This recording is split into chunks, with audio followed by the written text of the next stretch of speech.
नमस्कार, जय श्री कृष्ण।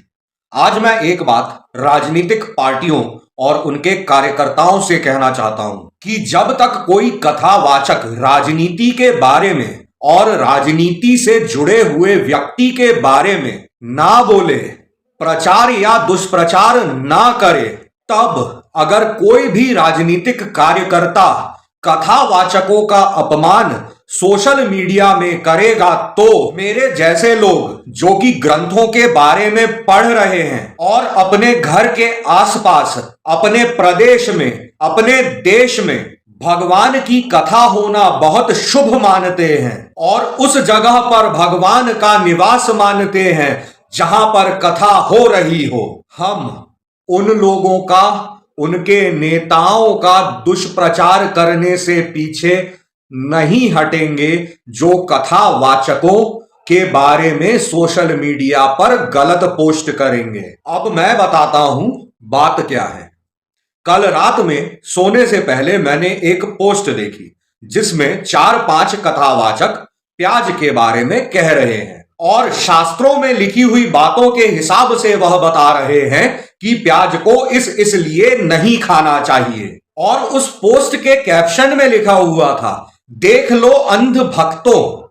फिर मैंने उस व्यक्ति की प्रोफाइल खोली, वह एक महिला थी और फिर मैंने प्रोफाइल में देखा कि वह एक किसी पार्टी से है। उसने अपने सबसे बड़े जो राजनेता हैं उसकी पार्टी के, उसके कवर में उसकी फोटो लगाई हुई है उस राजनेता की। आज ना तो मैं उस पार्टी का नाम लेना चाहता हूं और ना उस व्यक्ति का नाम लेना चाहता हूं जो कि कथा सुनने वालों को अंधभक्त कहते हैं। अब मैं आता हूं विषय पर। जो वीडियो उस कार्यकर्ता ने डाला हुआ है, उस वीडियो में प्याज खाना गलत बताया गया है क्योंकि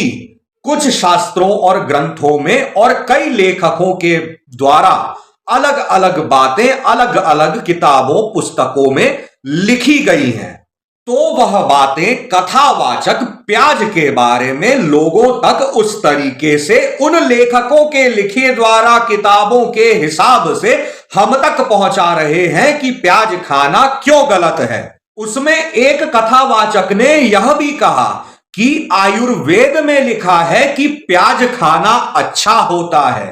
तो यह मैं बताना चाहता हूं आप लोगों को कि कुछ औषधीय गुण प्याज लहसुन में होते हैं, प्याज में होते हैं, इसलिए उस कथावाचक ने कि हाँ उसमें यह औषधीय गुण है तो आप खा सकते हो, क्योंकि आयुर्वेद भी हर व्यक्ति का कल्याण चाहता है, उस हिसाब से उस कथावाचक ने उसमें बताया है। अब एक उदाहरण के रूप में मैं बताना चाहता हूं, हम जब चाहे कोई भी हो पूरे देश में, विश्व में, जब भी मैगी खाया करते हैं या फिर चॉकलेट खाया करते हैं तो हमारे घर वाले अलग अलग तरह के उदाहरण देकर हमें बोलते हैं कि यह सब चीजें सेहत के लिए अच्छी नहीं है, आप मत खाओ कि तुम्हारी आते ये मैगी जैसी सिकुड़ जाएंगी, पेट साफ नहीं होगा तो ये होगा, मैगी इस चीज की बनी हुई है, मैगी में फलाना केमिकल है, ढिकाना चीज है, ये सब हमारे घर वाले जैसे कहते हैं ना, उसी तरह से वह कथावाचक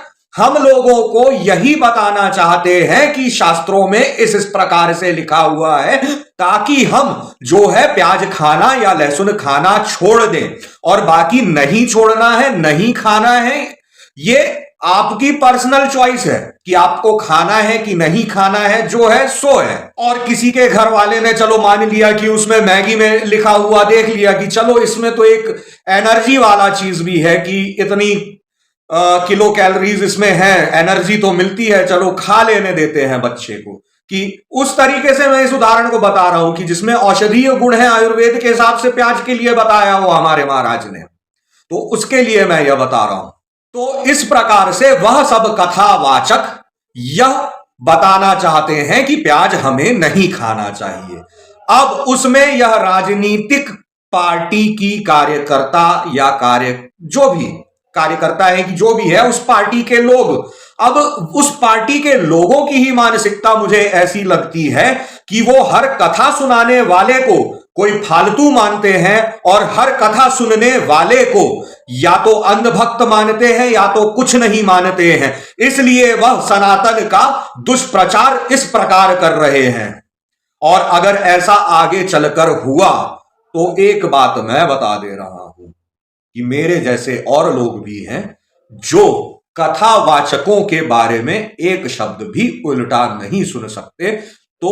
आपकी पार्टियों का बहुत दुष्प्रचार हमारे द्वारा हो सकता है, जो कि तुम्हारी पार्टी में है ही क्या कल जिसने यह पोस्ट किया था। रात में सोने से पहले वो आदमी कुछ बोलता है, सुबह उठ के कुछ और बोलता है। चलिए, तो अब नहीं कीजिए ऐसी पोस्ट। आखिर में एक बात और कहना चाहता हूं, वह सारी बातें जो कथावाचक कह रहे हैं वो मानना ना मानना जो कथा सुन रहे हैं उन लोगों के ऊपर है। बाकी वह कथावाचक तो हमारा कल्याण ही चाहते हैं। ये छोटी मोटी पार्टी वाले या बड़ी पार्टी वाले